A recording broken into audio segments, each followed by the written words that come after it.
2 last year. We kind of do it biannually, so we'll do another one probably going into the fall. What we do this for is to kind of give you guys insight behind the programming, the specialty classes, all the different things that we actually offer here at Alpha. We also talk about how to plan properly within your actual goals. So leads are going to have a certain part that we speak on. So I'm going to go over pretty much the purpose behind what we do here at Alpha and the why behind Alpha, what Alpha is. Both going to be speaking on result-based culture through the lab testing, VO2 testing, things of that nature. Then we'll go into the specialty classes with each one of the individual coaches will come up and speak to what program they teach as far as the specialty class. And then at the end, I'll go over the perks, tying everything back in as far as being, what perks you get as far as being an Alpha. And then we'll have time for questions. Cool? All right. So the first thing I want to talk about is when we first start with just about everybody, we always keep on talking about a game plan that you guys need to create as far as the 30, 60, 90. With any and everything, if you think about your actual business that you probably are a part of or the job that you work with, you need to have some type of objective so you actually have an end result. You need to treat this the same way. So instead of coming in and just working out and going through the motions and giving people high fives, you need to have a game plan behind what your purpose behind the training is. So the first thing that you need to do is create a 30, 60, 90. And for those who don't know how to create a 30, 60, 90, you pretty much create what's called like a SMART goal. A SMART is an acronym. We spoke on this probably early on last year as far as what it stands for. Does anybody remember what SMART stands for?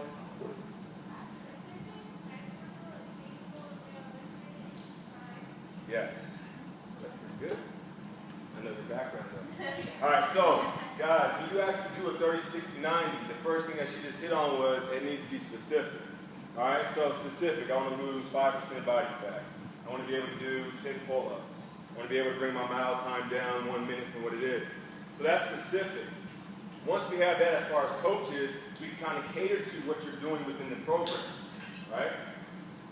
Then the next thing is measurable. That's the easy part because we actually can see. Numbers don't lie. That's something that's objective. Your body fat went down 2%. You see that. Your time went down in your mile time. Boom. You see that. You did 10 pull-ups. We see that. So specific, we have what you're trying to hit on. Measurable, we now can see how it's measured. And then the most important one, in my opinion, is the A, as far as what she said, attainable. I say attractive. All right, why is that so attractive to you? What brings you to want to hit on that goal? And if you don't know the why behind it, you probably need to dive a little bit deeper because once again, you are doing it for a purpose. Why do you want to get 10 pull-ups? What's the purpose behind that? You need to have an answer for it because if not, it's not going to really fulfill you once you actually get it. You need to know the purpose behind your goal, the why behind that. Okay?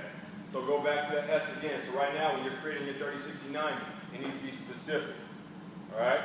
Measurable, we take care of that because we're going to be the ones measuring it and keeping you guys accountable to it. All right? The big one, attractive, your why behind what you're trying to hit on. All right? Then the fourth one, the R, she said realistic.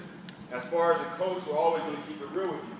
Great coaches will come to you and actually keep it real with you. Other coaches that are not so great will probably give you these false ideas as far as like, yeah, you're going to achieve that.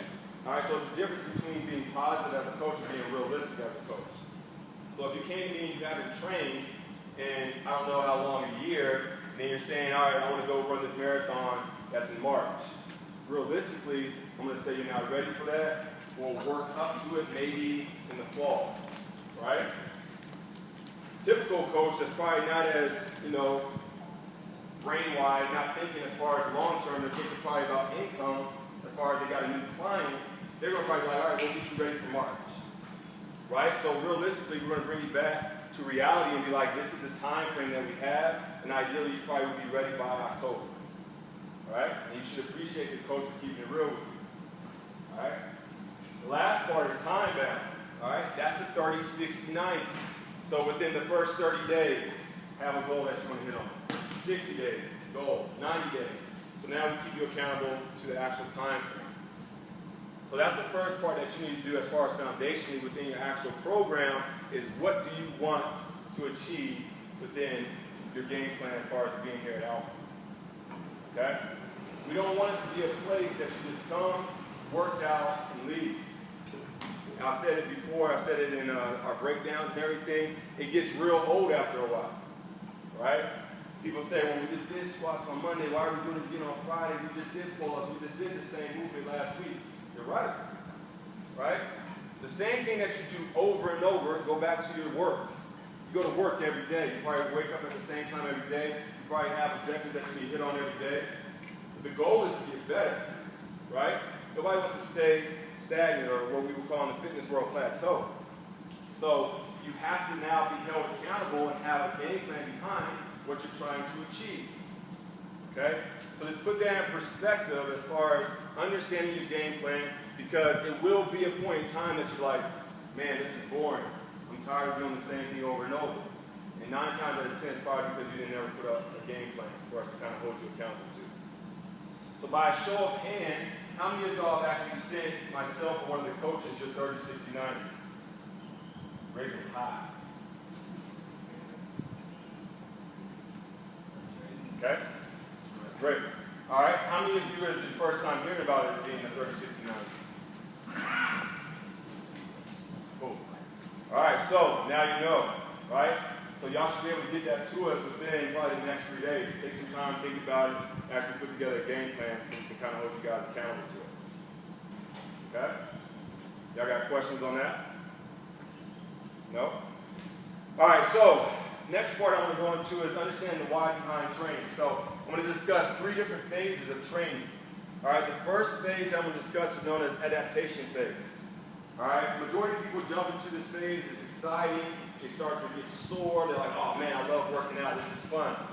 All right, so this is about majority get to this phase, and then probably about 10 or 20% fail at the end of this phase. Meaning that maybe after about a month, they're like, all right, I'm bored. I want to go on to this next gym. All right, meet new people. It's exciting again. It's brand new. And they keep going through that same vicious cycle, but no results. Adaptation phase is your body adapting to a new stress that's put upon it. And then what's going to start to happen once you get past that phase, if you stay long enough, you're going to the next phase. The next phase is known as transformation phase.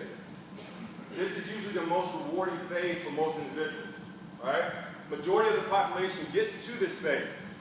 This is when you start seeing slight results. You start seeing maybe your cardio response is better. Maybe your strength gains are starting to go up. Maybe your clothes are fitting a little looser. You're going down in inches. So this is the phase that majority of people get to, and then everybody starts to plateau. So I would say this is probably about almost 50 to 70% of people get here, give or take, right? It's so rewarding because you see results, right? But that's not the end of it. When you get to that point, you probably have a great coach assisting you. You probably have a plan that you're following, and then you're hitting on all these different goals, and all of a sudden you hit this wall, right? Your body has now built up tolerance to what you've been doing. So if you've done 10 push-ups every day, Monday through Saturday, 10 push-ups is eventually going to start to get easy to you. Your body's response to it is not going to be any change now because your body knows that tolerance is going to try to do the least amount of work as possible. So what variable do we change? We can change tempo. Maybe you do it at a slower rate. We can change increased actual rep range. Now you're doing 15 instead of 10. And that's where your change as far as comes within the actual movement and building up more tolerance. The last phase, the most rewarding phase, I'm proud to say probably all of our coaches know very, very well about what this phase is. And I would say probably about 10% of people here that are still with Alpha know what this phase is. This is known as the master phase, right? Very few people get to this phase. Once you get to this phase, you understand. You understand your why, you know how to control variables, you know how to speak to what the program is. This is how good a master phase is. Bo's over there by the board, let's say he's just an athlete, he's not an actual coach here. Bo, I gotta run to the restroom real quick. I know you're not the coach. You go ahead and tell the class what we got going on for the workout. We would probably never do that, but at the same time, Bo can now talk to you about what tempo is, what the movement is, and give you the demo because he understands what it is. Somebody asks him a question, he probably can respond in a way that you get it. So the difference between a good coach and a great coach is how they can relay the message for you to be like, oh, I get it now. But a lot of people can read from the board and say, all right, we got back squats, 2, 2x, 1. All right, you're going to have 60-second rest, 8 to 10 reps. And people are like, what is that? We got 22 reps for one set. 2x1. Some people will see that and be like, all right, we got 22 reps for one set. Why do we have tempo within our program? You hear me say it 20 million times.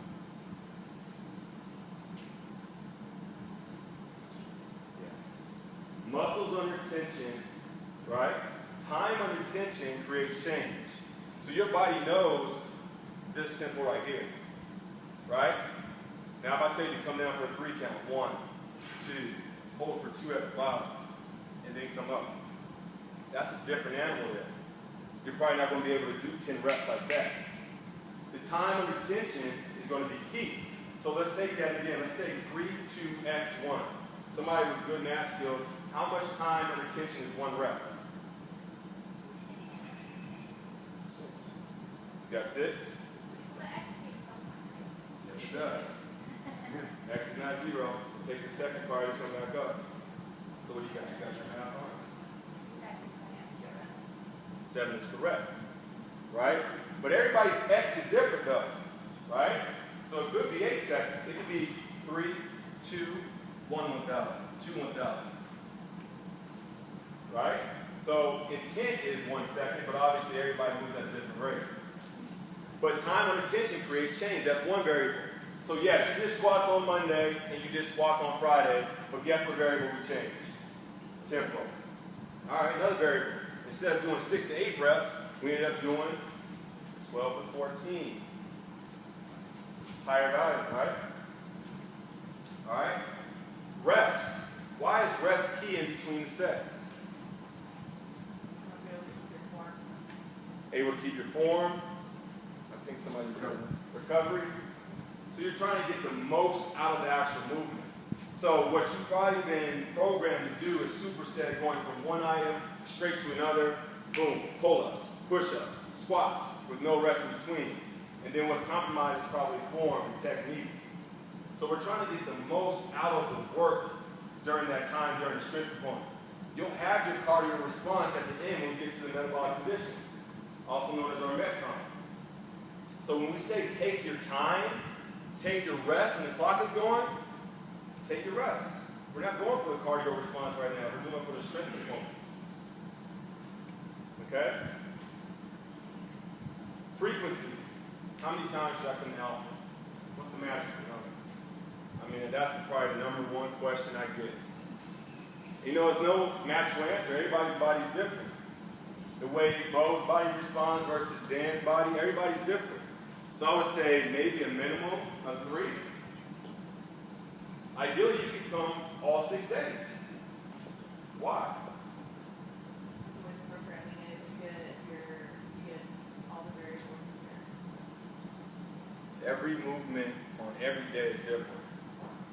And when we go to programming, we'll dive deeper into that towards the end. But what's on Monday? You said you got squat on Monday, it's back squat on Monday. Front squat on Friday. So yeah, you're still squatting, but it's a different movement. So understand, the magical number depends on the person. That's a variable that obviously you control. But within that, you also need to have proper recovery. Right? You should be doing some type of mobility work. Yoga, swim, sauna, active recovery. All right? That complements the program too. What we run into is a lot of individuals think more is better, right? I got to do 3 workouts a day, all right? I got to burn 500 calories each workout. I make sure I get this protein shake in for my next workout. I got it. Everybody's body, once again, is going to respond different. So remember, most people fail and stop at that transformation phase. So you have to figure out how your body responds. You're not going to know probably until you go through at least 3 months, so your body can actually go through all those different things as far as those different variables that you feel on, right? You have to go through change to understand what your body's going to respond to. You're not going to figure it out in 1 month, right? So as I said, be patient within the program. It's not going to be a quick pill that you take and boom, everything's magical and you just look wonderful all of a sudden. Like, be patient within the program. Okay? Is everybody good? Yes. Fixing your hair? Okay. All right, so next part I'm going to go into, I got 2 more parts I'm going to talk about real quick, and then I'm going to transition over to Bo as far as result-based culture. All right, so I'm going to talk about the importance behind the in-body and the breakdown as far as the metrics that's on that scale over there. So how many times within a month should you be doing the in-body, which is your body fat analysis? Once a month. Okay, good. All right, I don't like playing a number game just for the simple fact you can do it every week, but then it starts playing a mental game with you, and you're like, oh man, I went up a percent, I went down a percent. All right, allow your body once again to change. So let's take a full 30 days. The 4 metrics that we look at: you have weight, right? You have lean body mass, you have body fat, you got extracellular water and total body water. I don't even look at weight. Weight is irrelevant to me. I don't look at body mass index. That's irrelevant to me. The things that I look at is lean body mass and body fat. Why? I'll tell you why. All right. We look at it because those 2 elements is what we correlate to health risk factors. Body fat percentage, right? Heart disease, stroke, cancer, diabetes, right? If you have an elevated level as far as the body fat, you're more at risk for those things, right? That's what I look at as far as the body fat. Lean body mass, why do I look at that? You'd probably be like, oh, maybe this person is overtrained because they're losing muscle mass, right? Maybe we need to change something up within their program because their lean muscle mass is going down. That's an issue because now when your lean body mass starts to go down, your metabolism starts to slow down, so it's that much easier for you to put on weight. I'm not talking about good weight. I'm talking about body fat increase, lean body mass go down. So usually you see that happen. When your lean body mass goes down, your body fat starts to go up. All right? Then the last one, the extracellular water and total body water. That's the bottom number at the bottom of the actual in-body. That speaks to hydration levels, nutrient deficiency, hormonal imbalance, elevated stress. It's a lot of different variables. Yes, that machine does that all. 98% accurate on the DEXA scale. So, 0.38 is optimal. If you get anything below 0.38, that's superb. If you start to go 0.39 or higher, that's a red flag. All right, you might be lacking in one of those 4 elements that I just hit on. You be poor sleep, poor nutrition. Once again, nutrient deficient, meaning that you're not actually maintaining nutrients, it's being flushed out your system. There's a lot of different variables. I'm not a doctor, so what I do is I would delegate at that point and be like, maybe go see your doctor and see what they say. All that is something that we can use and give you a visual as far as what's going on. All right, so that can give us a red flag, and then we just delegate to the people who are in that profession. Okay? But that's very important because, once again, that's a reality check. We go back to SMART, reality. You need to step on the scale, not the weight, once again, because me personally care less about the weight. I'm looking at your body fat and your lean muscle mass. Right? I want to gain muscle. But I want to gain muscle. I weigh 210. Right? I come back next month, I'm 215. I feel jacked. Right? But my body fat went up 3% and my lean muscle mass went down, but I'm 215. What happened, Bo? Okay.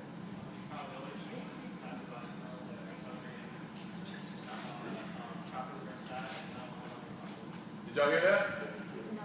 Say it one more time, Bo. He probably was so focused on being muscle that he probably overtrained, and his body went into almost not a shutdown mode, but protection mode.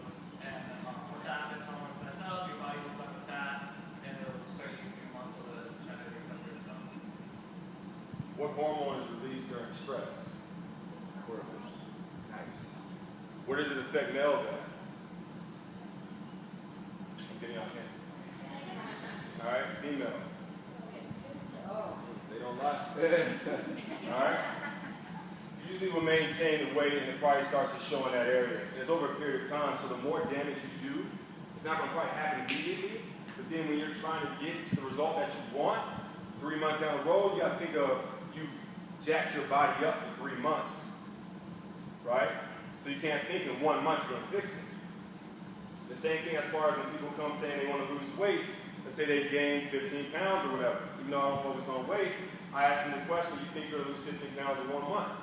Did you gain 15 pounds in 1 month? No. Do it the right way, you know, burn it off the right way so it stays off. You can lose it in 1 month, but you probably will go into overtraining. You probably will lose muscle versus fat. So just make sure you're mindful of those things. Okay? Y'all good on that? The last part I'm going to talk about is going to be tying everything in as far as the analogy that I went to it at the beginning. So I said, think of your job. All right? Now I want you to create yourself as your own business. So your business, your body is your business. Right? So how successful do you want your business to be? Do you want to put in the work and the effort and the education behind how to make your business successful? Right? Do you want to understand the why behind what you're doing day in and day out for your business to be successful? If somebody was to ask you about your business, you should be able to explain what your business is. So take that analogy, hone in on it, and think about your 30, 60, 90 and what your business is going to be. All right? So when we revisit your business in about 90 days, you should be a Fortune 500. Oh yeah. You like that? So think of it like that, guys. To complement your business, though, you got to understand what's going on, not only within the actual work, but what your body is saying on the inside. So what separates us from most boxes and other places is we speak to result-based culture.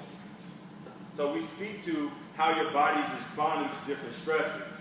We speak to at what point your body is breaking down fat versus carbs.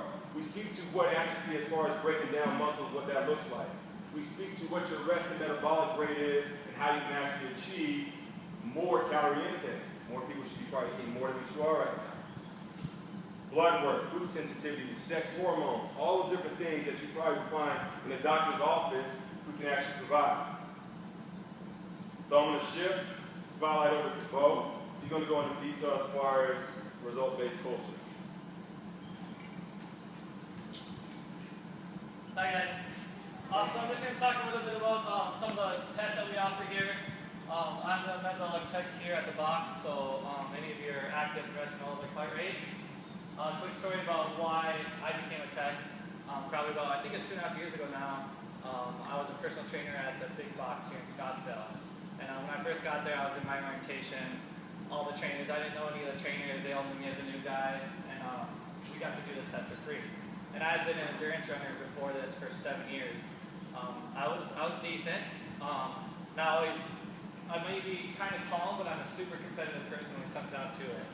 And I did this test, and I got my results, and I came the next day, and this guy came up to me, and he's like, hey, you know, I'm so-and-so, I'm one of the trainers here. I heard about you yesterday. And I said, well, what do you mean? He goes, well, you did your test, and we've never seen a VO2 max as high as that you got. That's the highest we've seen.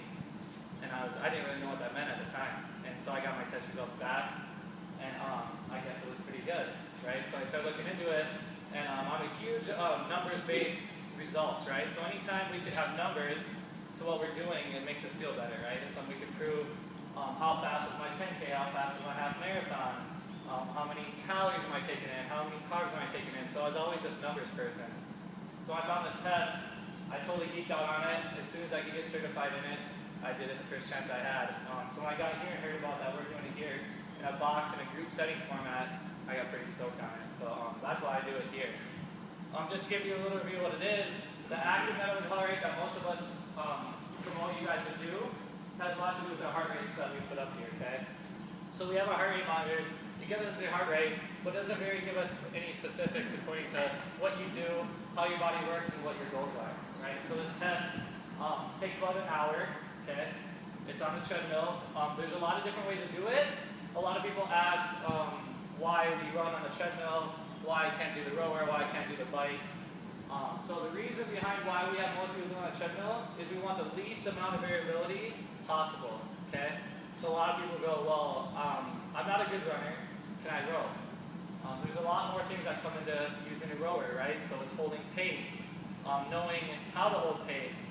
I personally only recommend, I would honestly say me and Danny to maybe do the rower just because we've been rowing for a long time and could be pretty efficient in it. So running on the treadmill, the test takes an hour, okay? You can warm up. A about 5 to 6 minutes, we're getting your heart rate up a little bit. Then we let you relax, stretch out, grab water, whatever you need to do. The test itself only takes about 12 to 15 minutes. Okay? And what we're doing is we're trying to find your peak heart rate and your peak VO2. Okay, your VO2 max is at the highest heart rate possible. How much oxygen that you're breathing in is your body actually using. Okay, so how much can it actually process when you have a high heart rate? And that proves what we say aerobic fitness. Okay? So in the treadmill, we're trying to get you as high as we can. Right? So it's going to be a workout. Okay, you're going to go to threshold. And, it's gonna hurt for some people. Okay? But from the results, there's many different things we get. 1, we get your max heart rate. Just how high can you get your heart rate? 2, we get your max VO2. 3, we can tell when your body switches over from using fat and carbs as an energy resource to straight carbs.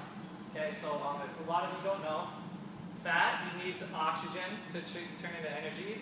Glycogen or carbohydrates do not. Okay, so the higher your heart rate goes, the less oxygen you're able to take in. Okay, so your body naturally wants to go to something that's easier to turn into energy. And that's why it goes to glycogen storage. Okay, so we can tell when that switch happens, and at each heart rate, what percentage of your energy is coming from carbs and what percentage of your energy is coming from fat. Okay, so it really helps out on your diet side of what kind of athlete you are and what you're eating. Okay, and everybody's different, right? So somebody that's looking to lose fat, right? And their diet of fat carb intake is going to be different than, say, somebody like Danny, who's a power athlete who taps into glycogen stores very often, right? So the diet's going to be very different. But with that, we can tell how your body's reacting and do that, match that up with your goals. Because some people's bodies may not be processing the way that they should according to their goals. And of course, we have tools such as our nutritionist to help you guys with that. Okay, so that's an active heart rate. Now the resting metabolic heart rate, I thought was a pretty cool one too. Because if any of you ever wondered, I hear a lot of just how many calories do you burn, right? A lot of us have our heart rates up here. We can tell how many calories we're burning while we work out, but we don't know how many we're burning when we leave here. Okay, so this test is pretty cool because it tells us if I woke up in the morning and I went and sat on my couch for 24 hours with absolutely no movement, how many calories am I burning at rest? Okay, so this test is a little easier than the active. We just take you in a nice calm room, we hook you up to the machine, I tell you to relax for 20 minutes, I leave you alone, and you guys just relax, and that's the test. So it's pretty simple. But the results you get back are pretty cool. It tells you how many calories you're burning, and actually how many calories are from fat and how many are from carbs. So it tells us what kind of efficiency person you are at rest, right? And we have ranges we want, right? At lower heart rates, we want to be more fat burning efficiency because we have a lot more fat calories in our body than we do carb calories in our body. It tells us what our base heart rate is. That's a good way to prove fitness too, right? The lower my base heart rate is at rest, the more aerobic fitness that I am, right? Because I don't have to work as hard to do that amount of work, right? So say we do the test, and your resting heart rate is, let's say, 67. Okay, that's beats a minute, okay? We come back 3-4 months later, it's down to 57, right? That's showing progress of the amount of work it takes your body just to do what it needs to do in a sustained homeostasis. So that's a little bit about the resting metabolic heart rate. It's big time with the active. For you guys, when we're up here, a lot of you guys like me, I like numbers. I want to see what I'm doing is working, right? So that's why we offer these tests, is so you guys could reach your goals faster, and we know how to teach you guys how to reach your goals faster, right? Because now that I know what's kind of going on in your body and how your body works different than everybody else's, the better we can support your goals, okay? So if you're somebody that has a very stressful job, you work night shift, so stress is a big hormone on the body, they can tell us that we may not need you to go into red all the time when you come in here, just because your body can't handle it and still progress the way it needs to. Okay, you could be somebody that never gets into red and still progress the same as somebody that is in the red 2 days a week. Okay, it just has to depend on what your lifestyle is, how you're recovering, the stress on your life, what your job is, if you have kids, all this kind of comes into play with that. Okay, so those tests we offer you just so we can get you results faster. And I know a lot of you do their emails every day. You tell me how many calories you're burning during your workout, how many from fats, how many from carbs, what zones you're in the longest. You can tell us if you're looking to gain muscle, the easiest way to do that, if you're looking to lose fat. So it kind of helps us with our goals, okay? And then off of that, if things aren't going your way, and we can tell by this heart rate system, we have a lot of tools to help you guys with that. Just like David was saying, we have stress hormone tests, a lot of issues with that. So it's able to tell you just facts, okay? A lot of people can say a lot of things, but when you have the numbers right in front of you, you can't lie to us, we can't lie to you, right? Because it's right there, plain and simple. Okay, so then there's no excuses. Okay. Another thing we offer that I'm pretty interested in is our heart rate variability system. Bert's not here, is he? I know Bert was a lot. Okay, so there's a system you wear at night and monitors your heart rate while you're sleeping, or when you get up in the morning, okay? It measures your parasympathetic and your sympathetic heart rates, right? So the distance between the beats of your heart and how hard your heart is actually pumping, right? So this thing monitors you every day. It'll actually tell you if you're overtraining or overreaching, right? So it monitors you every day. It gives you a green, yellow, and red. So I wake up in the morning, it'll tell me green, I'm good to go, right? It may do this for 3-4 days in a row, right? Maybe one week I'm all green. The next week I wake up and I'm red, okay? That's not saying you can't work out. It's just trying to warn you that if you keep whatever cycle you're going down that same road, you're going to end up overtraining and you're going to impede your progress. Okay, so it's a system that takes 2 minutes every morning. You put this heart rate system on, every single morning it'll map out your progress, okay? And it's a number system. The higher the number, the better it is, okay? The higher the number, the better aerobic fitness you have. So this is a good way to monitor your aerobic fitness too, especially if you're some sort of endurance athlete. Okay, so that's just a good thing to tell. Another good thing about it is diet, right? So this thing monitors your system red, green, and yellow. What it also can do is it can tell you what you're doing the day before is helping you recover for the day after. Okay, so a lot of people don't know exactly how to recover. So if I keep monitoring my progress and I'm monitoring what I'm eating also, I can start telling if it's helping me recover or if it's actually hurting me. So let's say the difference between a carb intake athlete and a fat intake athlete. Okay, whether you think you are one or you really are one, this will help you tell.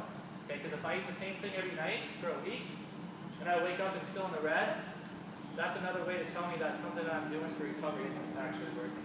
Right, that's another thing we look into. Looking at seeing a nutritionist, getting an idea of what we're eating is actually right for our body, because everybody's different, and if that's actually helping our progress or hurting it, right? And if you see 4 reds in a row, that may tell you to slow down, right? With that, just like I always do, I've been an athlete for a while, and I've been doing the same thing for say 3-4 months in a row, and I've hit plateaus, right? And a lot of us say, well, I'm an active athlete, I can train 3 times a day, why is it not working anymore, right? So this is another thing where I have to face the facts. Maybe I need to change something, maybe I need to recover, maybe I need to change the style of the programming, or maybe change my goals, okay? So the HRV is a good system for that.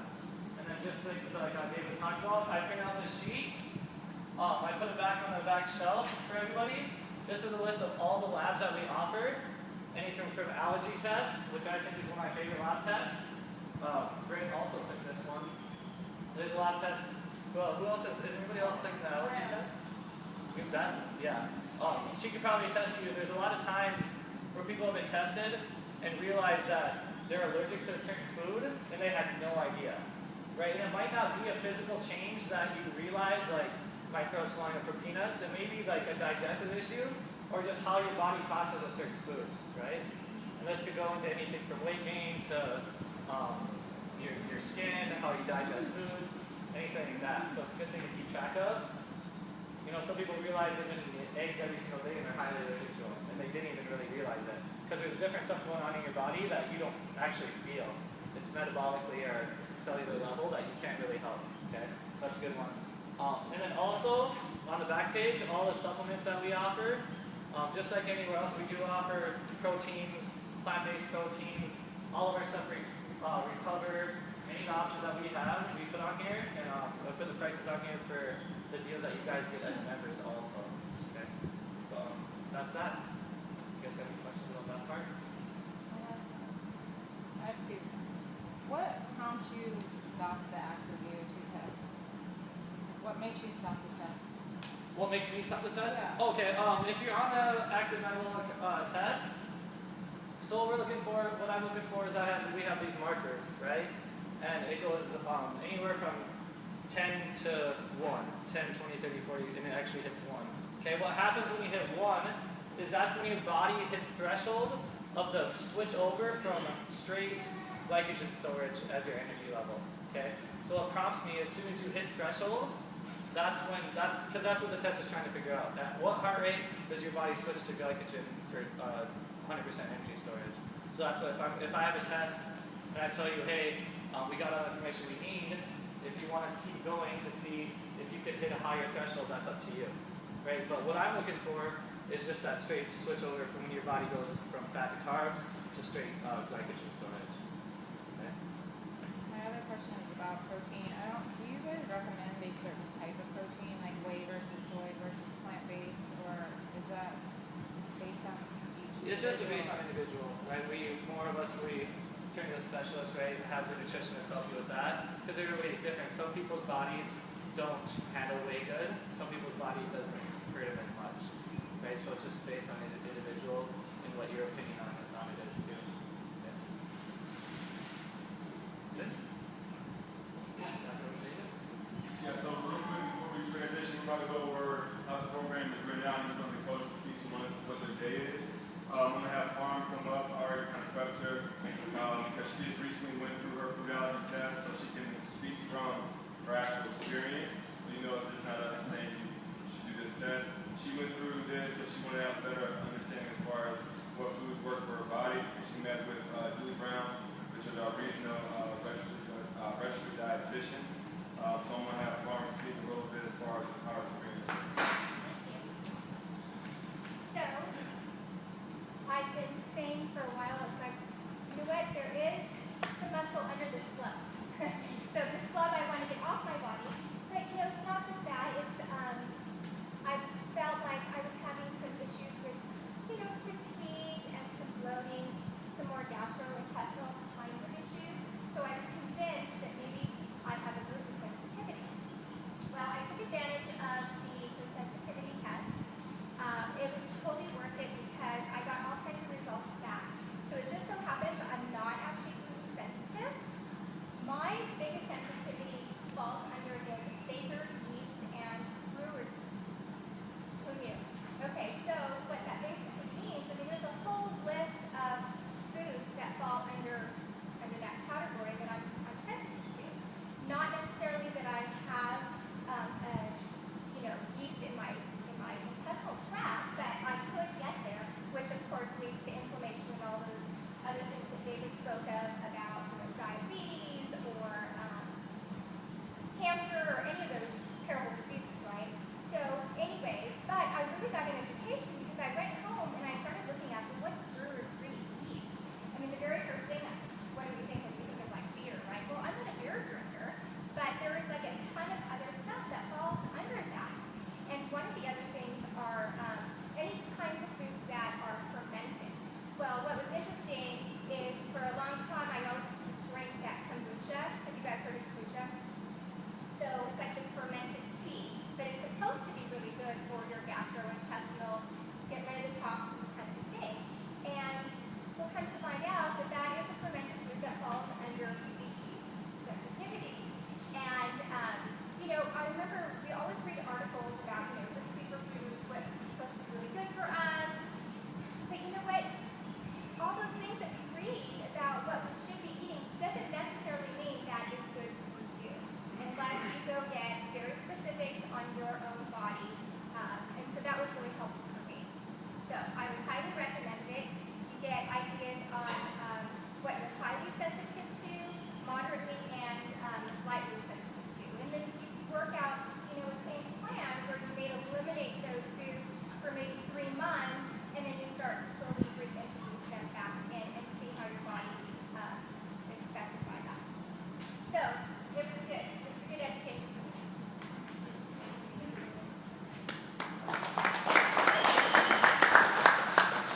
All right, guys, so what we're going to do now is break down how the program is written out so you guys have a better understanding.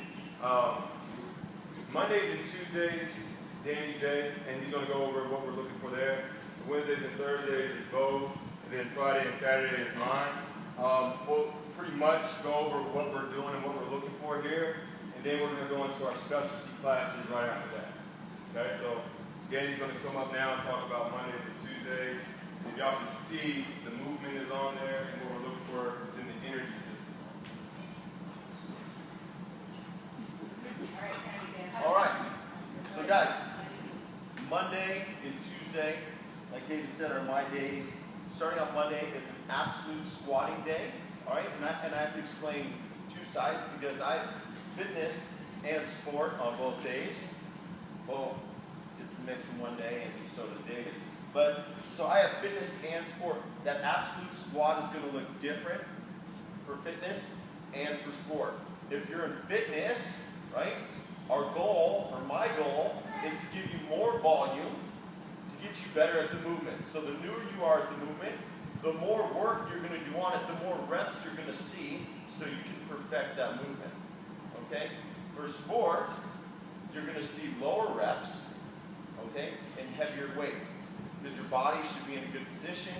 You should have good technique and structure to be able to support a heavier weight. So does that make sense? When you're in fitness and you're seeing 6 to 8 reps or 10 reps on a squat and you're like, oh, well, sport's over there just doing 2 reps, you're building the 3 rep max. That's supposed to be like that, right? The more reps you do, the more times you do something, the better you get. Right? Practice makes perfect. Practice makes perfect. Okay? So, absolute squat. Variations of that squat you're going to see. Okay?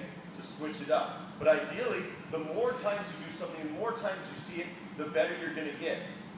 The newer you are at something, the less movements you're going to see.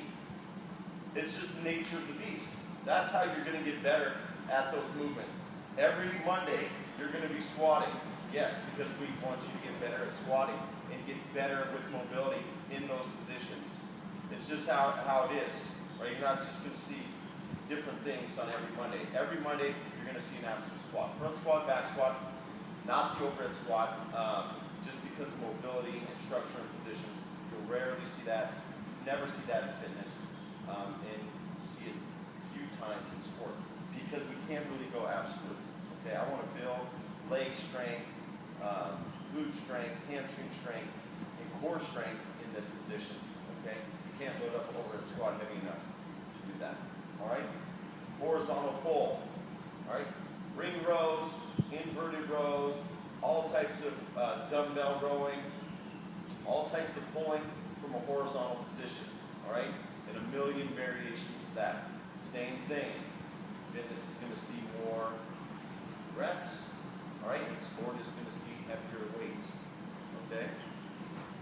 And then we have that fun little thing at the bottom called threshold, all right? Threshold, I usually put in as intervals. You guys see it as interval training. Work your butt off, and then rest, right? Now, we've had some problems with this in the past of people not going hard enough, so I'll just address this now. Threshold for the time frame that we have, okay, is going to be 100% over that time frame. If I give you a minute and a half of work, it doesn't mean go 100% for 10 to 20 seconds, which is all you can be able to go 100% for, and then just try to hold on to the end. It means go 100% for that whole entire 90 seconds.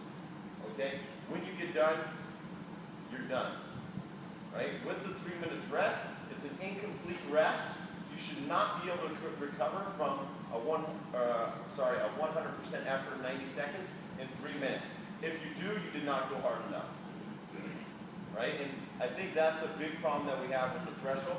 People are coming in and they're not hurting bad enough, and then they're getting better as they go. Okay? Now, 100% on everything except for a run. I never suggest that anybody run 100%, especially because we don't do a full track warm-up. You guys aren't sprinters. So if we have 10 kettlebell swings, 10 burpees, and a run, I don't want you to go out there and blow a hamstring, but you should be running your rear end off. Okay? Not 100%, maybe 98%. All right? And it should hurt. If you're not feeling sick after a threshold day, then you didn't do it right. And that's what I've told people in the past. If it's 3 sets and you're not feeling it, then maybe we could go to 4 or 5 sets for that individual. Right? Because a lot of times for the first one, people are just kind of feeling it out and testing the waters, right? And you need to go all out. All we have is 3 sets. We only do it on one day. It's important that you go 100% effort. All right, which will actually bring me back to where I should have started at the beginning. If we only have 3 sets of back squats and I give you 6 to 8 reps on the back squat, and you do 8 reps, because that's the top rep of the rep range, but you could do 20 reps, what are you getting from that? That's just a warm-up, right? We want that 8 reps to be challenging to where maybe you could do 10, okay? And then what are you going to do? Maybe add some 2.5s, and maybe get 7, and add some 2.5s, and then maybe get 6. Don't just go through the motions because we only have 3 sets, and then your last one is maybe challenging, right? It's important to get the most out of each workout while you're in here and not go through the motions. And lately I've been pushing people and asking them to do more and kind of talking with them about that, making sure they're comfortable with doing more. I know that you guys can do more, right? But you have to trust yourself before you get under the bar. But that's very important that you actually work within those rep ranges. They're not just there just for fun, right? You actually want to work up to the top end and then build per set, finishing at the lowest rep. Okay? Thank you. All right. Any questions on Mondays? Oh, sorry. For sport, Mondays might be more of a tester. Okay, we had a tester on Monday as 25 kettlebell swings, 25 burpees.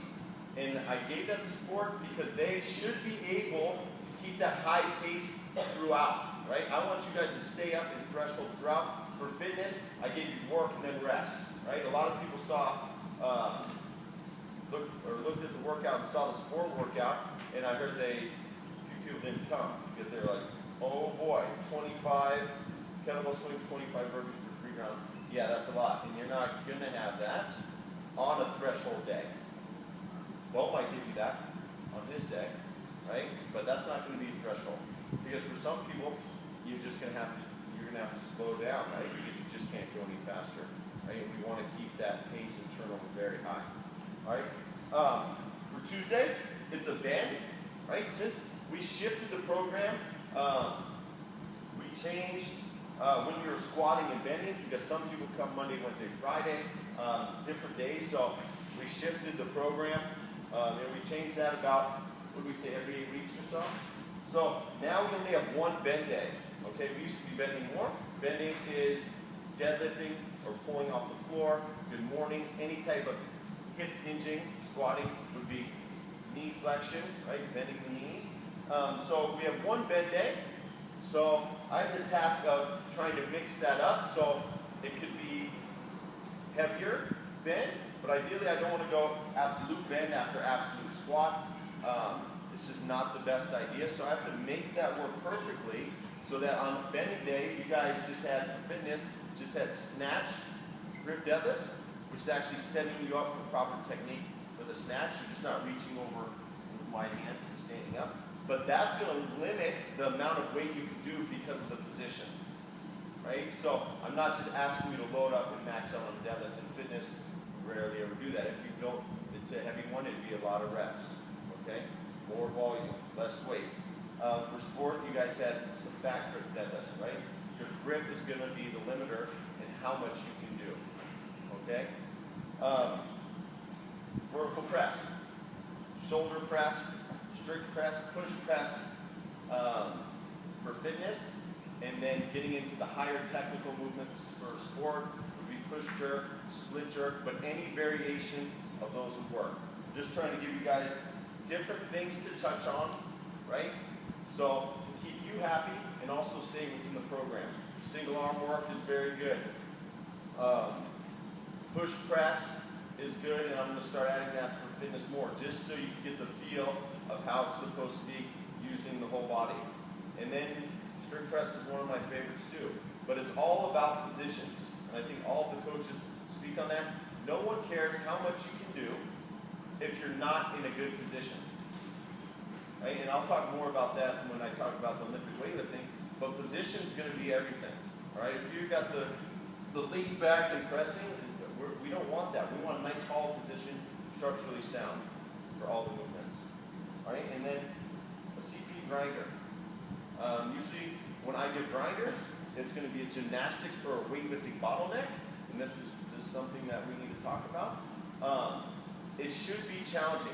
If there are wall walks in there are pull-ups in there are handstand push-ups for sport.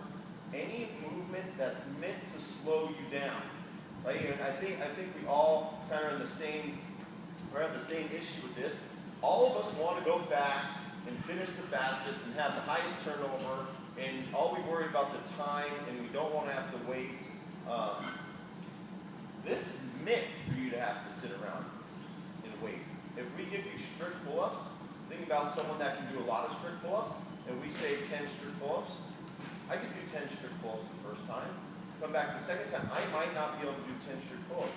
So if you have a band that's just bungee cord and you're bungee jumping, right, and you're just bumping out these 10, these 10, these 10, these turnover, and you don't have to rest, well, you're not, the dose response is going to be different for you than what it's designed to be for.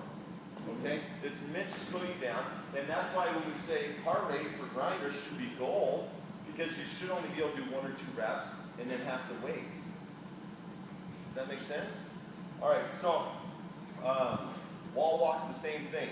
If you start walking all the way up, touching your chest on the wall, when the workout gets hard, don't all of a sudden go to walking up a quarter of the way, right? Because you're supposed to walk up the whole way every time. It might take you 10 or 15 seconds to be able to complete another rep with good technique, but that's how it's supposed to be. All right, and that's, yes? What does CP mean? Creatine phosphate. All right, so when doing that, right, you're working at a higher level.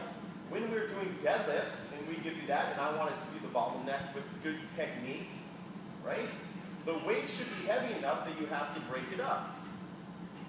You should not just be able to do your 10 reps every time, your 10 reps every time. Perfect reps, and you can ask some of the people, because I coach more sport classes, and they'll do almost anything I say, I put them into some sticky positions with good technique, right? But where they're doing deadlifts, and it's 1 rep at a time, 1 rep at a time, and it's forced to slow them down. So that's the thing with weightlifting or gymnastics. I'm trying to create bottlenecks, things that slow you down. Single arm farmer walk, single arm overhead carry, things where you're not sprinting. So for those of you that get kettlebells that are too light and are sprinting down the jetway, right, that's a problem. All right, it's not necessarily about the time, and that's why when I do that, I usually give an AMRAP, right? 10 to 15 minute AMRAP, and you just get rounds, okay? And then I throw a little dose of corner. We're going to start doing a lot of hollow rocks on Mondays, all right? So get used to it, because there's a lot of moaning and groaning in bad positions. Sam has done a great job in the classes that I've taught with her, helping people get into those good positions. But remember, guys, positioning should be everything. Don't cheat the position to get a better time or more reps. You're cheating yourself. All right? Any questions? That might have taken a little longer than I thought. Okay, yes. What's the intended result for a CP grinder? The intended result? Yeah, like what is it training to? Well, for me, for mine, and it can be different for everybody, is getting you to do reps at a heavier load, right, and to slow you down through that movement so that we only train that system, right? Now, if it wasn't a CP grinder, we could have both. It could be a aerobic threshold day where you're going and working and you're moving at a higher rate. The CP grinder is created to slow you down and allow you to lift heavier loads or work through strict gymnastics in that setting, right? So I won't give you strict pull-ups in the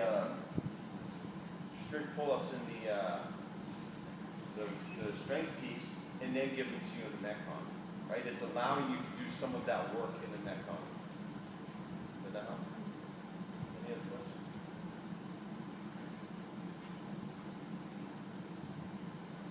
Bo, ladies and gentlemen, Bo's back. Hi guys, so going over Wednesday, Thursday, How it's set up on here, it's going back to the old program that we had that would be starting in March 1st. So like how now, Wednesday is aerobic threshold and Thursday is recovery. We're going to go back to Wednesday recovery and Thursday threshold.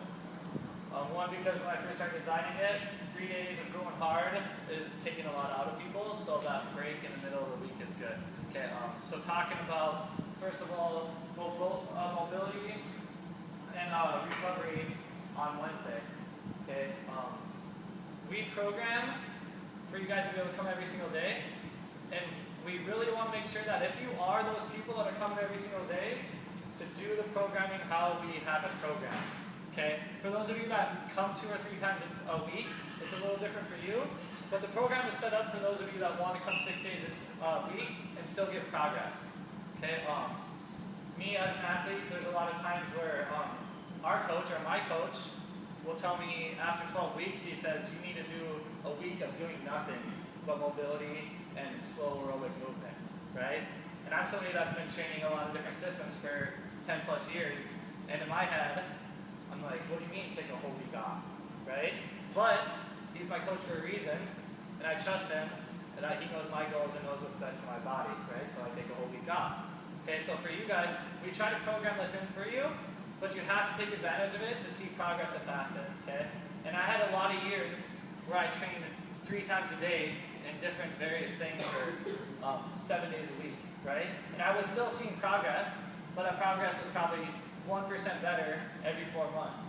But I still thought I was getting better, so I thought I was doing it right, right? But if I would have had a system that I paid attention to, what if I could have got 2 to 3% better every single time rather than 1, if I would have just changed the way I trained? So that's the way we're thinking with this. You need to recover systems. We don't want to create black hole training, right? Which is training at 80% all the time, even though you feel like you're resting on rest day and you feel you're going hard on your hard day. Okay? Most people don't go easy enough on their easy days, and they don't go hard enough on their hard days. Okay? And why that's different between Danny's Monday and my Wednesday is if you're doing Wednesday properly, you should be able to come do Monday even harder. Okay? And the results will show. Okay? If I feel like I went 100%, say we did a tester, and I feel like I went 100% and it didn't show the results I wanted, it may be that you felt like you went 100%, but really your body only went 80% because you're not recovering properly, right? So this is one of the hardest things most athletes have a problem with, but you have to just trust in the process, right? So Wednesday is always going to be some sort of mobility.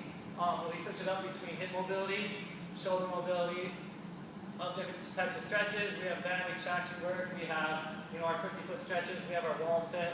All these different things to help you guys get more efficient in your movement and see progress the way you're supposed to. Okay? Because sometimes just a heavier back squat isn't the only way to show progress, right? Sometimes position and efficiency shows progress also, right? And there's a lot of people like me. I couldn't break below parallel when I first started squatting.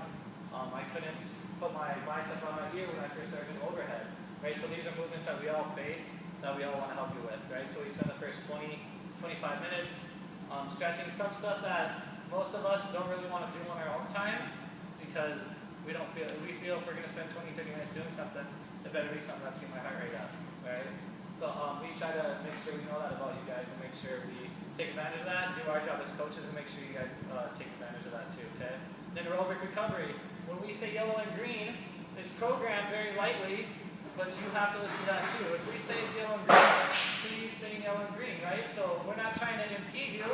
We're trying to make sure when you come back the next day, you can really give it 100% instead of giving Wednesday 80% because you want to get your heart rate up and sweat, and then come the next day and you can only give Thursday 80% too, right? So get the most out of your time, right? Progression and productivity, right? So use the hour. So that's what mobility and aerobic recovery is for. Does anybody have any questions about that day?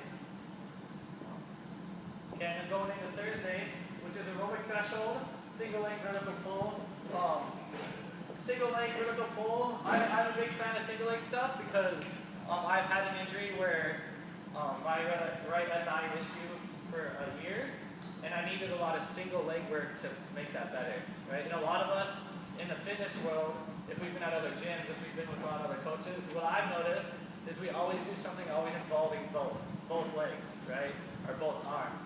Right? So I like the single leg day because it lets you strengthen that girdle, pay attention to how you're activating muscles so we can even everything out and we're using everything properly. Okay, and then the vertical pull is, I'm pretty sure almost everybody in here, one of the main goals we always see is pull-ups.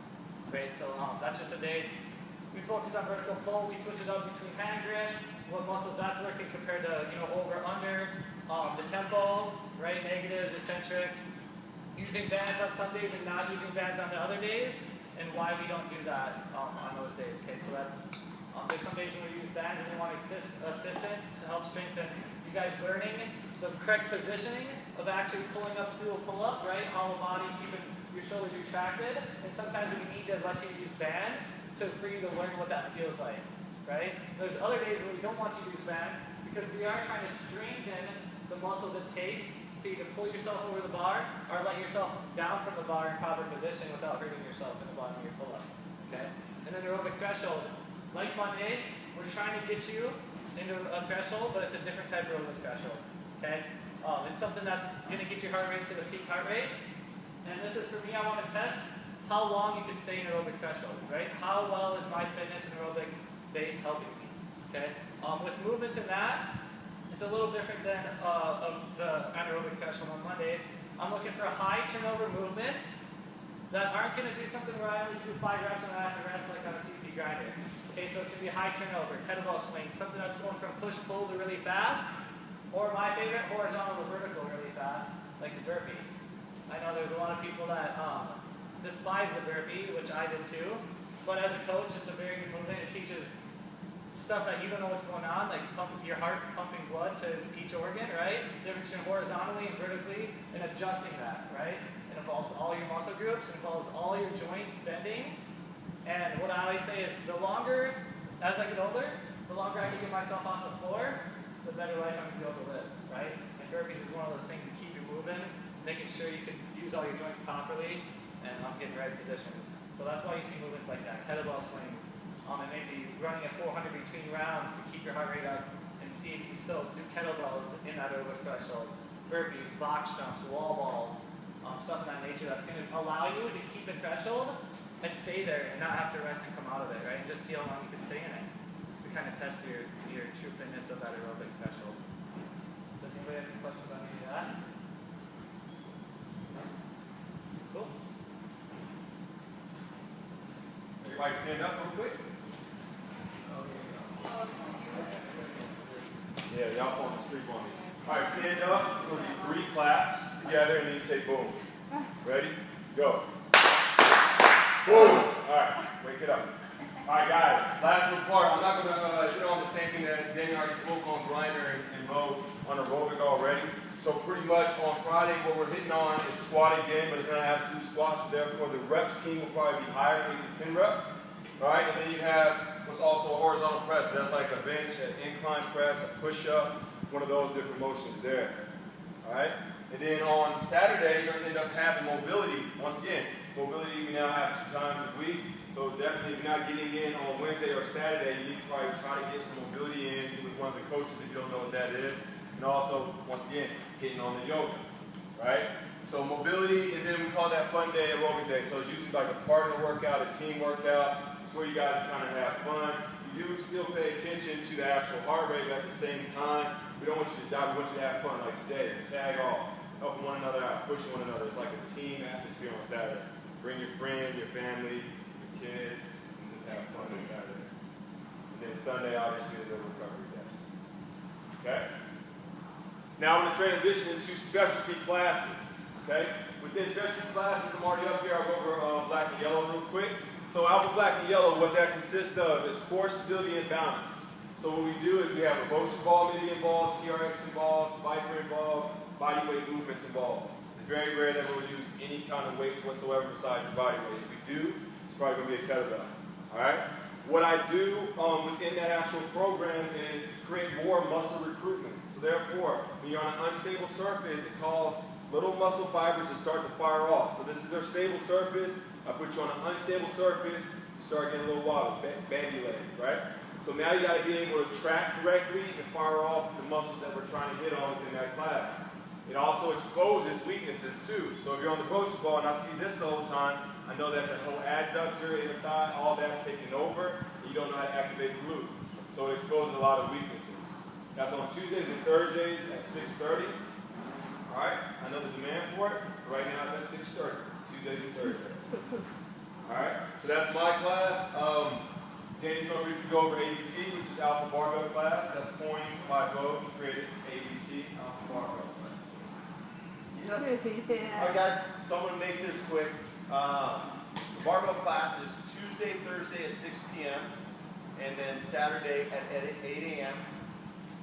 All levels are welcome. I can't say that enough.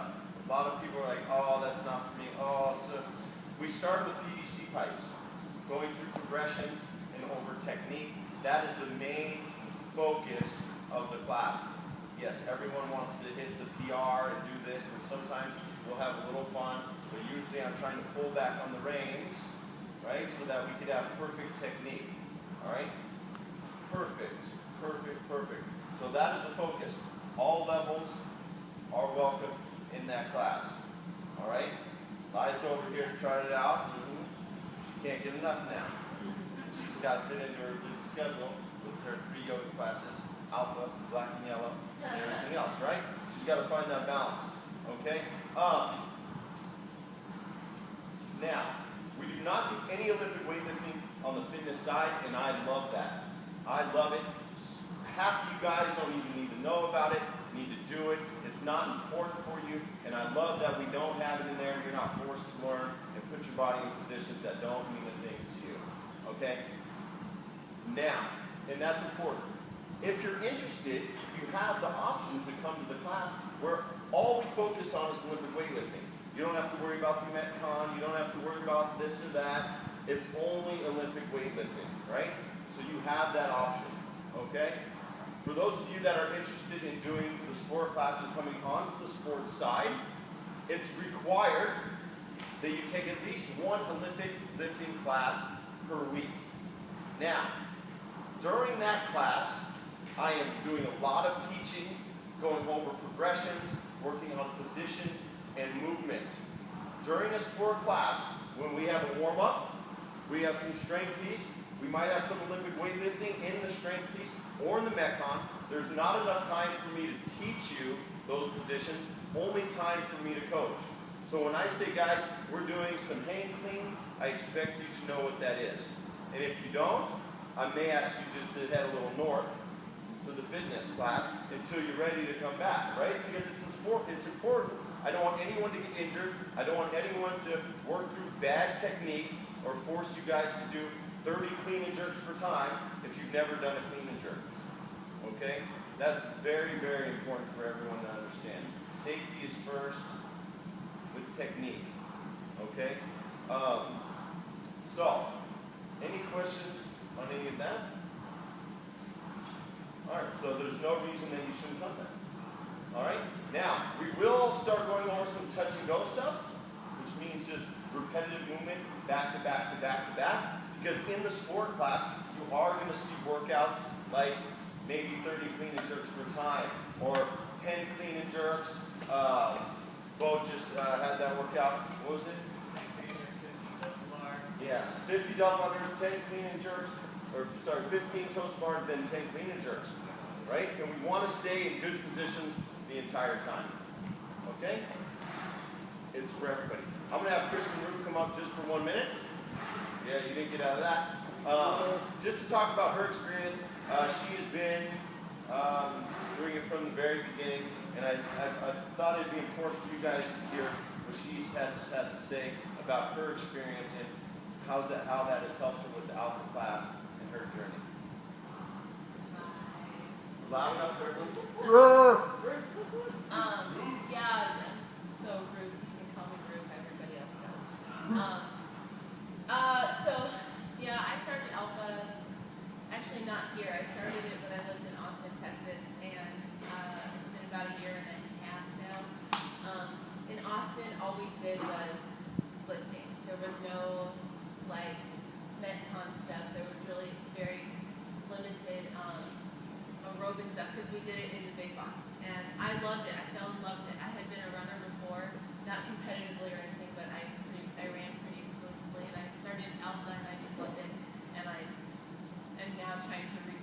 bike for running. I don't have that anymore. But when I came here, like that's all I wanted to do. I just wanted to lift heavy things. I just wanted to lift things. And so I remember Teray telling me, so I started talking to Danny and to David. That's the OLE or ABC class was created, and I loved it, and I was there every day. But that's all I did. I only did that class. I didn't want to do the alpha class. And I remember Teray telling me, you have to do the alpha class too, because it's going to make you better. And I'm like, nah. And it's totally true. I mean, you need both sides of it. And when I started lifting, I could not squat for anything. Like if you ask Danny, like I couldn't squat below parallel. It was a struggle to really even squat with the bar. And I just got 205 the other day, so I'm pretty excited about that. But it's just the repetitious stuff. You just do it and whatever. And you're gonna have like setbacks. And I mean, when we were doing snatches one time, and I did them okay. And then for some reason, like my mind went blank for like 2 months, and I could not figure out how to do this movement. I've been doing it for like 8 months prior to that, but it was like my mind was so completely blank and I couldn't do it. Like to the point that I remember you asking me one time, Jill, do you maybe just want to back squat instead? Like I can't fix this. So it was really, really not good. But I just can't. You just keep with it and keep with it. And one day it clicked, and it's like that. I can do the movement. It's been really solid, and you're gonna have your ups and downs, but you just stick with it and be consistent with coming to both the alpha and then try out the barbell class, because like you said, it is for everybody, and everybody who comes to the class is so supportive of each other and wants you to do your best in what you're able to do. So if that means working with the bar, work with the bar. Get that movement down, and then as you get more proficient with it, add whatever weight you want to add. And if I'll be talking to all of you because we're trying to do that alpha spotlight thing, so everybody gets to know the people that you're working out with or not working out with. So I'm talking to all of you.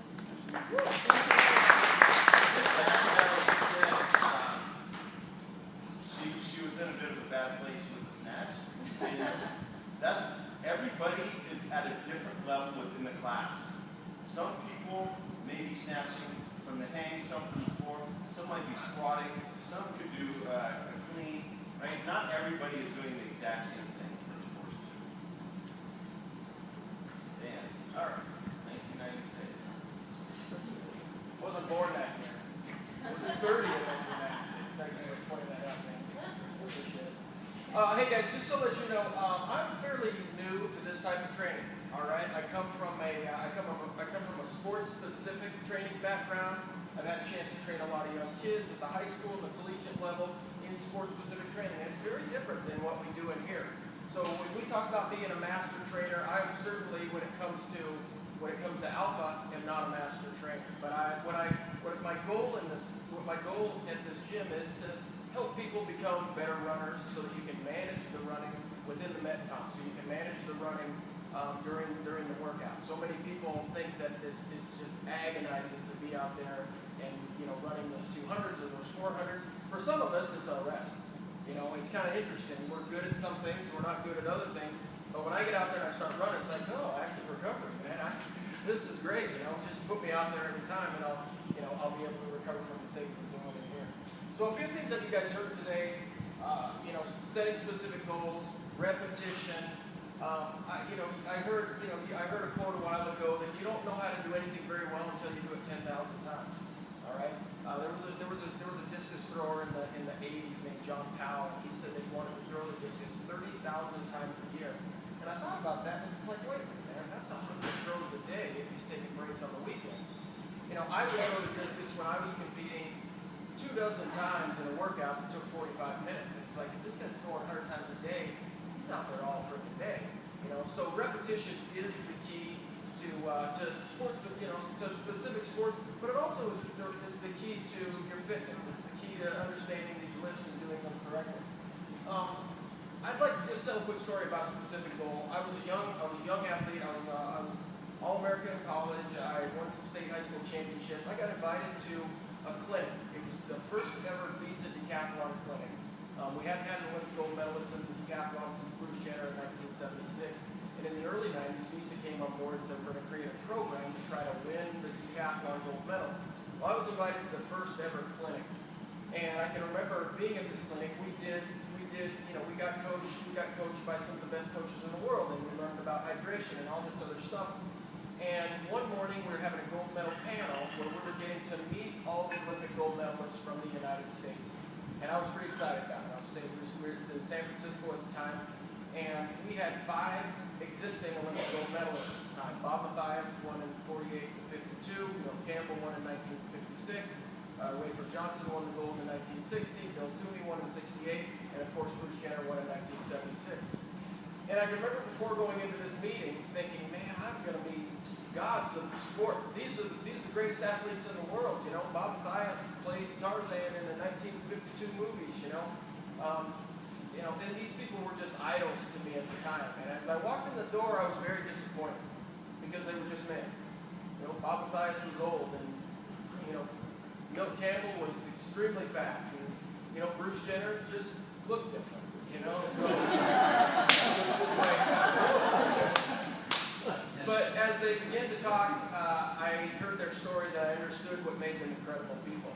Well, about halfway through the panel, Milt Campbell just pointed at me and said, "Dan O'Brien, stand up." And so in front of all my peers, I stood up and he said, "What do you want?" And I said, "Oh man, I just want to be a great athlete." He said, "You should quit. You're already a great athlete." He said, "What do you want more than anything? What is your ultimate goal?" And it was my moment. Nobody ever really asked me that before. But I honestly felt like the clouds parted and the ray of light came down on me and the choir came up in the back. Oh.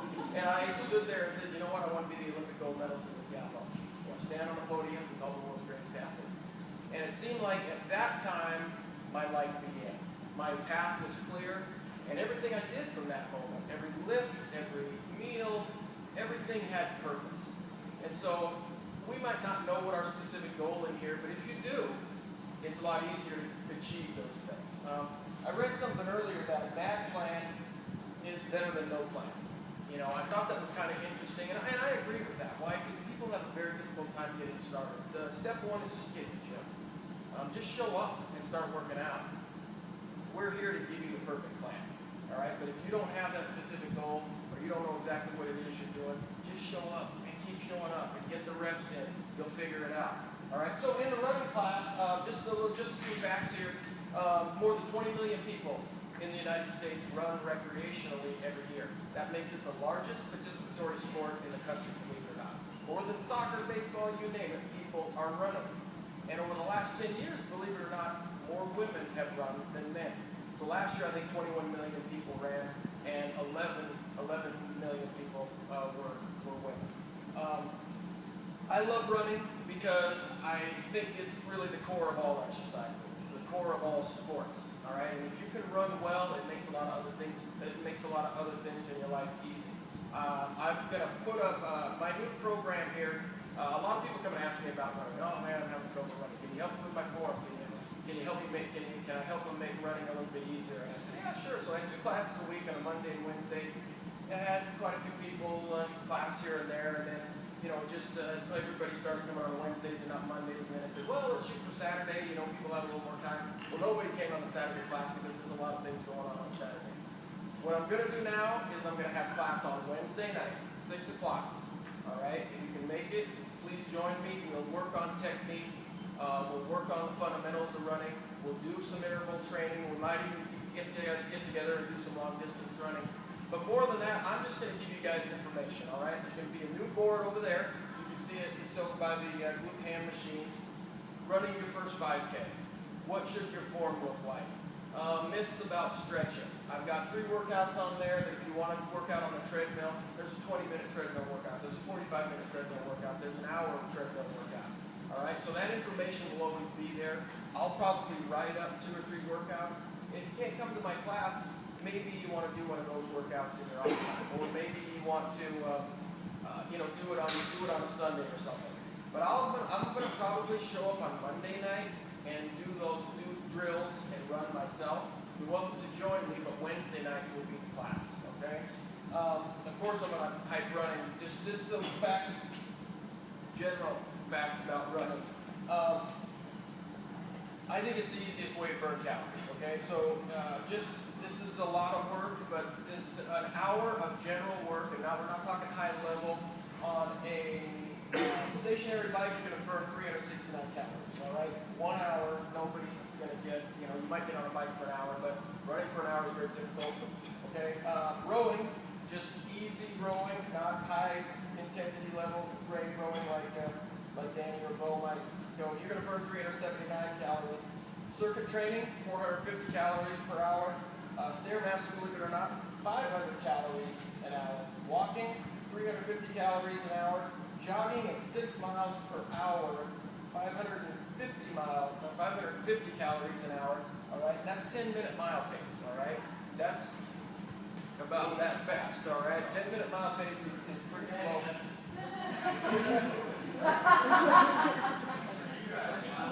All right, and then running at 8-minute mile pace. 8-minute mile pace is what, 7.5, 7.2, right in there. You're gonna burn 720 calories per hour. All right, it still, I believe, is one of the fastest and easiest ways to burn those calories and fat. All right. I saw this in Runner's World, but they tested 25 people. All right. These are people who were average and just general runners, just general long distance runners, 5K, 10K people. And for 2 months, they took them through technique running specific programs. All right.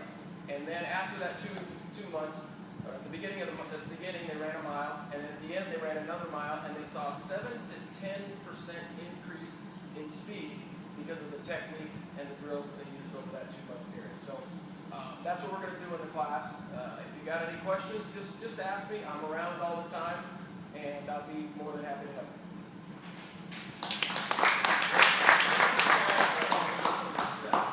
Guys, it's a run-specific class. Right? So don't come to Alpha at 5 and then take the running class. Right? Treat it as its own class, an important class, with a very special, important guy.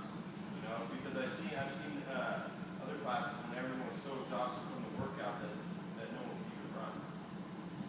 Right? So keep that in mind. I just spoke to the child care center. We extended it. We're good. So, okay. Hey guys. So I'm not as special before as Dan. That's what I really did. But I was a gymnast for about 15 years, so from the age of 2. And I was competitive gymnast as a level 10 in USMG, if you know anything about that. It's one of the highest levels in USMG gymnastics for about 4 years. It's just often not to do it in college.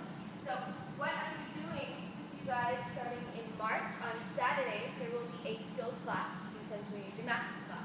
Now, what is gymnastics in the simplest terms? It's just body weight movement, moving your body. Okay?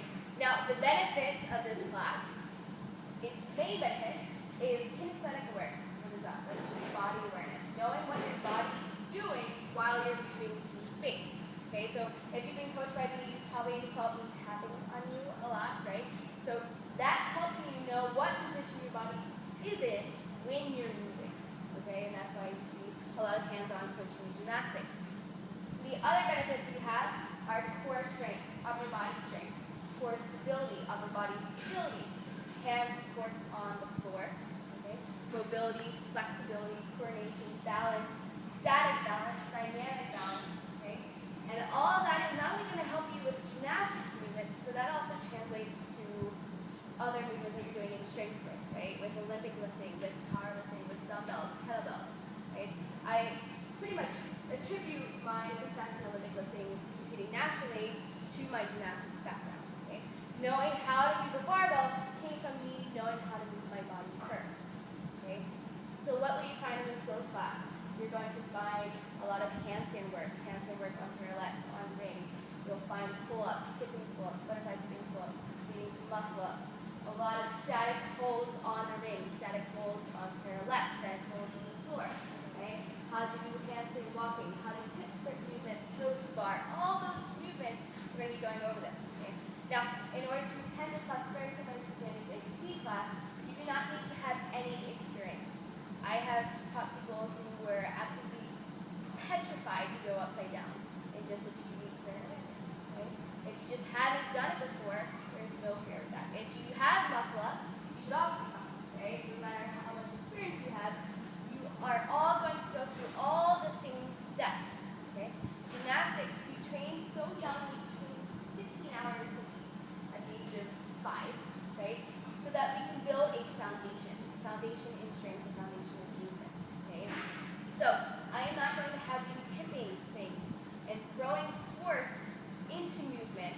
without getting that foundation and that awareness of what your body should be doing.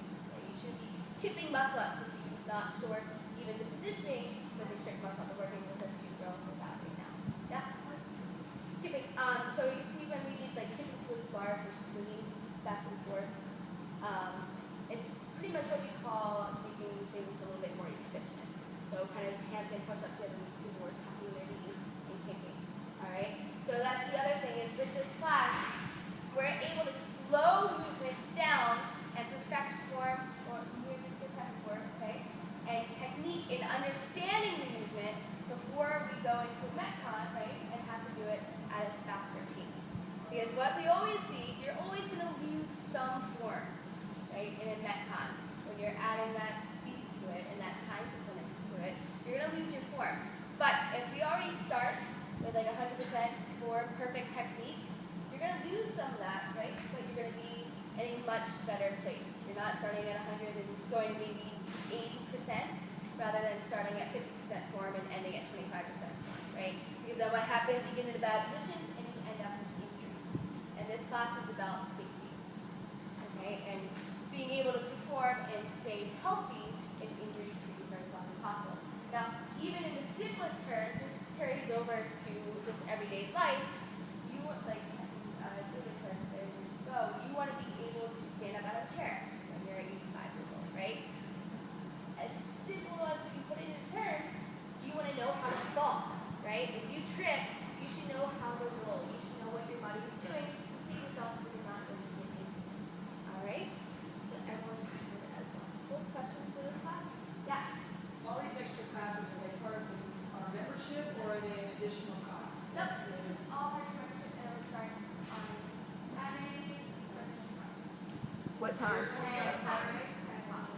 Yeah. So yours will be the same time as the Alpha group on Saturdays. Yes.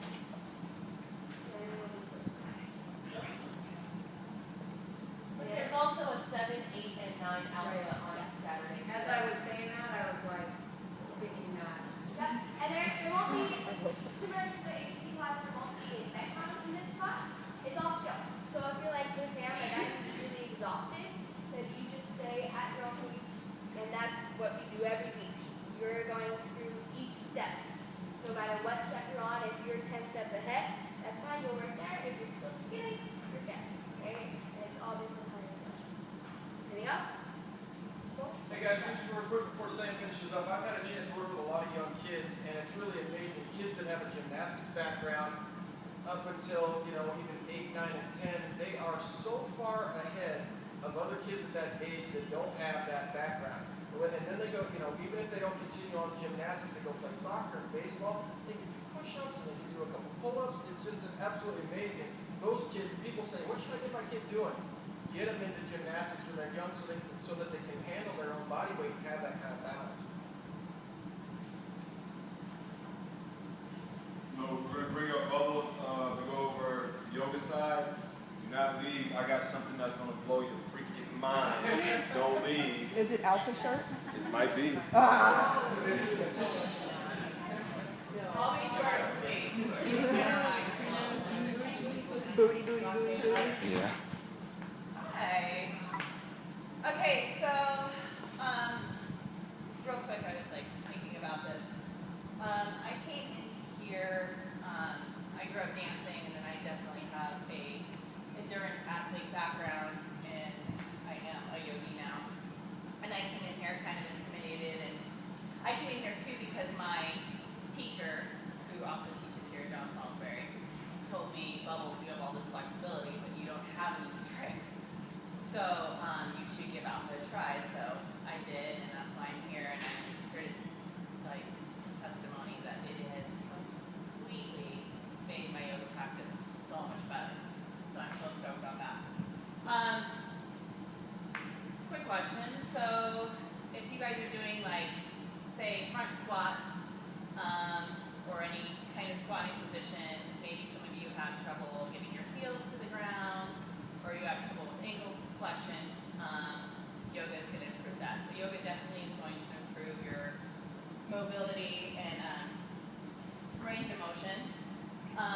Yoga too also supports a lot of concepts that is talked about a lot here in Alpha, which is like torque, finding neutral spine position, and always working from your core. Another thing too that I know that benefits me when I'm in here in Alpha is finding a focal point. So I think about this when we're doing sets of burpees or when we're doing sets of wall balls. In yoga they call it drishti, which is finding a focal point. So it has definitely benefited me in here where I can, when we're doing the burpees or the wall balls or anything where it's like sets and you're just like having to stare at something, it definitely has helped in that way. Another big thing too is breathing. Obviously, if none of you know, Vinyasa, which is a lot of classes that go on here at Life Power, is a form of yoga, and it's linking your breath to movement. And you know, you need to do that too here in Alpha. So I was gonna say that I have so many notes here, but I don't want to drag this out.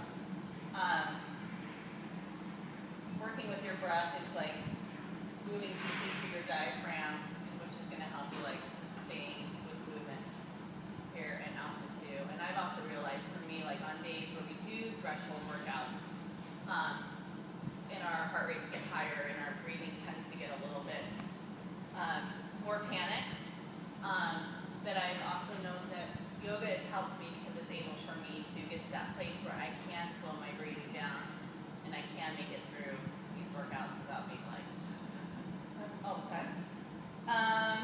Yoga's also going to help your balance. And yoga's going to keep you fit. Your muscles are going to thank you. It's going to keep your muscles long. It's going to keep them healthy. And your posture too is definitely going to improve.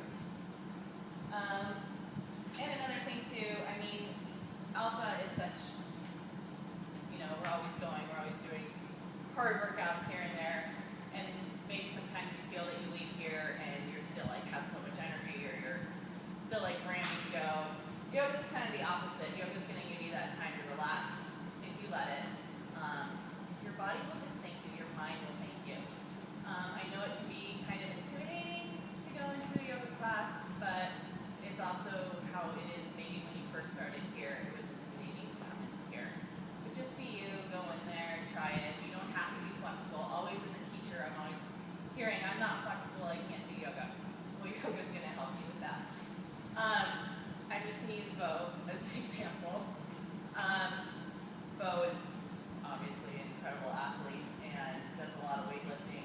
I do yoga with Bo probably once or twice a week, and his improvement in yoga in the last, I don't know, 3, 4, 5 months is absolutely amazing. And I mean, he can probably tell you that it has improved his training, CrossFit training on the other side of it. Yeah, it's amazing. And just like I said when I started, like, Alpha has definitely improved my yoga practice, which is important to me, and that's kind of why I started it. And we have this amazing facility. We have this amazing gym. It's a great community, and take advantage of the teachers that you have here that are teaching yoga, because they're the best, really, in the Valley. And if you are intimidated to go into a class, and just tell me, like, I'll try to work into my schedule and get you in there, and I'll go in there with you. I just want people to get in there more and try it and realize that, you know, if you let it, it will change your life. So, that's all I got.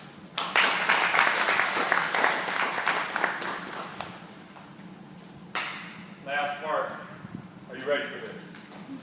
So I'm glad that Nicole actually said what she said, right? Everything that has been mentioned up here today, minus lab testing, VO2 testing, and all that, all the classes are included within your membership. AUC class, Alpha Fitness, Alpha Sport, Black and Yellow, Dance Run class, Sam Skill class, all the yoga classes, all of that. Did I miss any of them? Nope.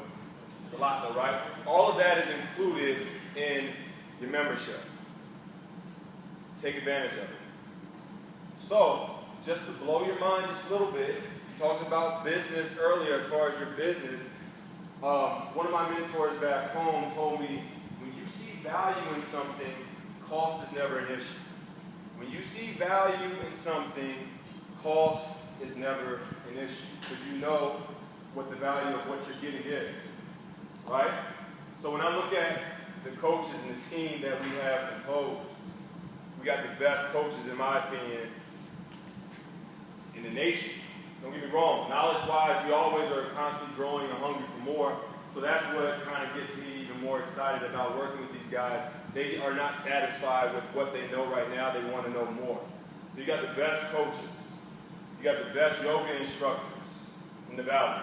When you think about that, the Antons, the Jen Torellis, the John Salisbury, the Steph Hurst, the Desirees, I know so many of them. So you got all these, you got the Bubbles, she teaches booty if you haven't done that. I mean, you got them all here underneath this one roof, right? So when you look at, I'm going to just throw some names out there just so you understand. 149 as a single gets you all those things. We've had conversations, Jay, you remember this? Like, whoa, man, y'all are grossly low in price. That doesn't mean you need to go up, David, but y'all are like grossly, like, and he sees the value of what we have here. He's been to other places, and some of you all have been to other places. Yeah, but he's a dentist, and there's two dentists in that family, so there's a difference in What I'm getting at, well, this is the thing, and I always said this. I had some people go to Fit Republic and go to Orange Theory, and I said, go over there. Get the $100 unlimited training.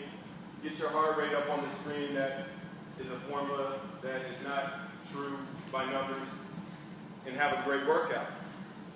And you'll see the difference in level as far as service. And also, you'll see the difference in value as far as what we do as coaches.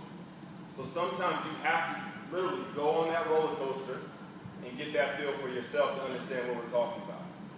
So when you look at Orange Theory, 120, unlimited training, boom, right up the street, 1.1 miles, try it out.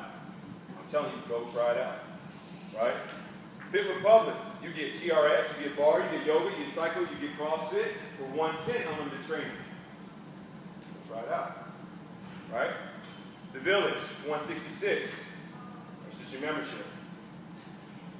Just your membership. Yeah, go try it out, though. Urban Warfit, 165. That doesn't include your barbell, that's just getting you unlimited classes. So you're not getting ABC, probably not getting yoga, probably not getting all those other things. Try it out. SickFit, 220, unlimited classes. Does not include specialty classes. Go try it out, though. And I'm saying that not in an arrogant way. I want you to actually come back and be like, I see what you were talking about. Hopefully you'll say that. Hopefully we don't lose you. But at the same time, go try it out. I did CrossFit in Seattle before I moved here for like 3 years. It was a phenomenal gym, and I've been in Arizona for 3 years.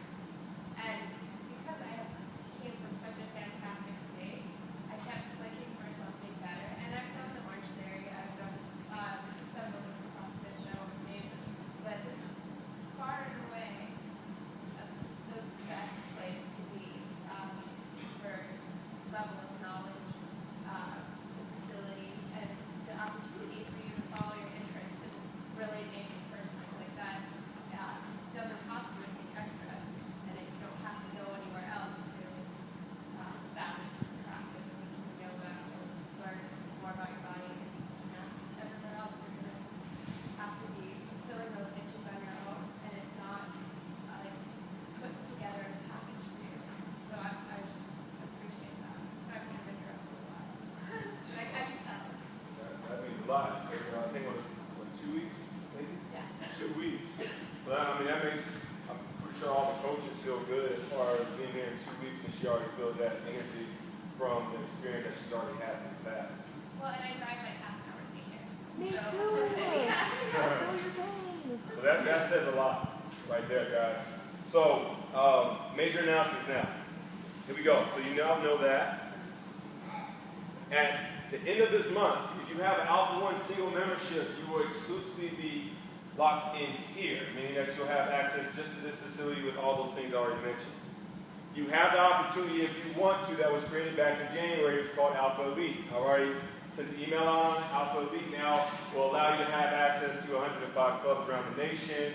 Also, you'll have like the spa, the cafe, the pool, and all those things over at Scottsdale. And if you want to do Tempe, Gilbert, you can do that too, which is known as Alpha Elite.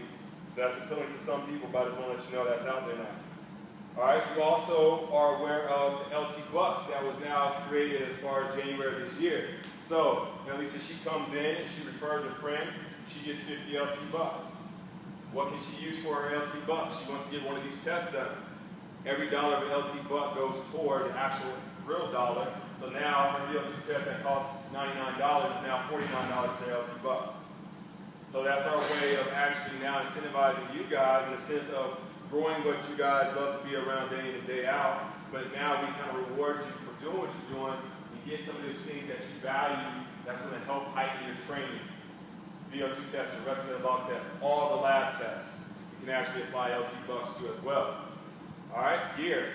At the end of March, you'll be able to have like that tan t-shirt over there, but it'll be tanks, and it'll also be black. There'll be black t-shirts, and I believe, I'm colorblind, I want to say it's blue. I feel like it is blue. Let's just say it's blue.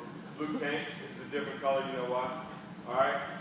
You'll be able to access all those different things as well. Okay? So, all of the information that we went over today has been recorded and we'll post it. Okay? I'm also going to post the notes of all and everything that I went over too, just in case you try to remember everything and it didn't work out for you. Alright, so all that will be on Facebook, and I'll also send in the email. Last little bit before we break it down, Waterfy. Make sure you're utilizing Waterfy. Once again, that is objective data. Log in your results after every class. If you don't know how, get with the coach or get with somebody that's an actual athlete here and they can show you how to do that. Make sure you're logging in your results. Okay? And then checking in at the front desk. Chelsea is here. All right, she's our studio operations manager.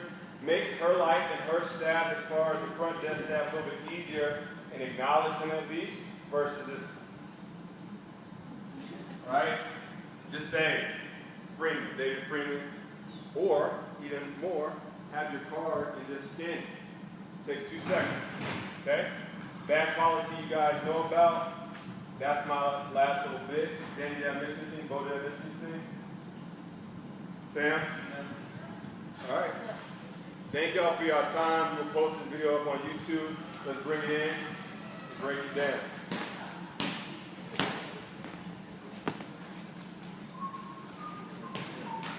Make sure the camera can see what's about to go down.